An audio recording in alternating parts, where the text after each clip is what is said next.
Valentine's Day. A time for love, roses, and candlelit dinners. But for some, it's a day that takes a dark turn. A day that leaves you questioning everything you thought you knew about the world. This story happened to me, and even now, years later, I still can't explain what I saw, or what saw me. It was February 14th, and I was driving home after a long shift at work. I was a night nurse at the time, and my commute took me down this lonely stretch of highway, surrounded by nothing but dense woods and the occasional flicker of a distant farmhouse light. It was late, maybe 1 a.m., and the road was eerily quiet. No cars, no streetlights, just the hum of my engine and the faint glow of my headlights cutting through the darkness. I remember feeling uneasy that night, though I couldn't quite put my finger on why. Maybe it was the way the trees seemed to lean closer to the road, their branches clawing at the sky, or the way the fog rolled in, thick and heavy, like it was trying to swallow the world whole. About halfway home, I noticed something strange. A figure standing on the side of the road. At first, I thought it was just a trick of the light, a shadow cast by the trees.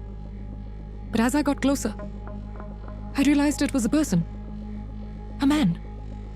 He was just standing there, motionless, staring straight ahead. I slowed down, my heart pounding in my chest. He didn't look like he needed help. He wasn't waving or signaling.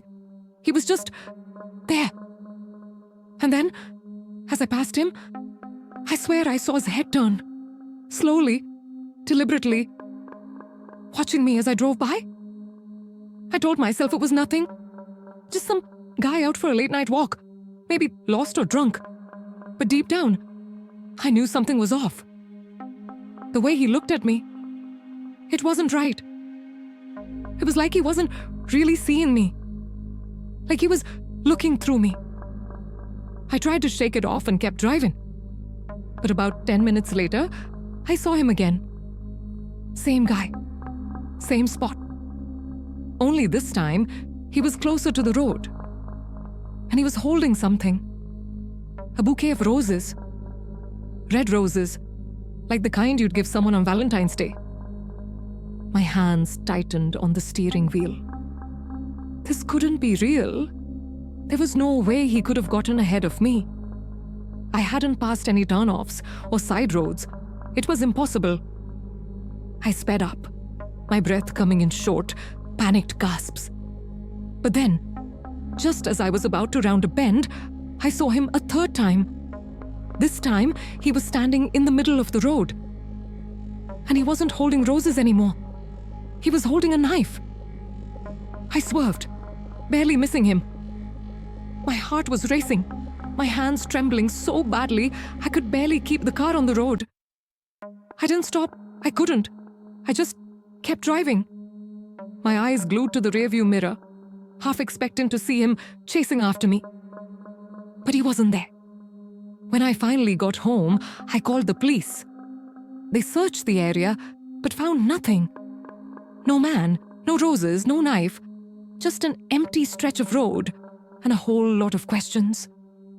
To this day, I don't know who or what I saw that night.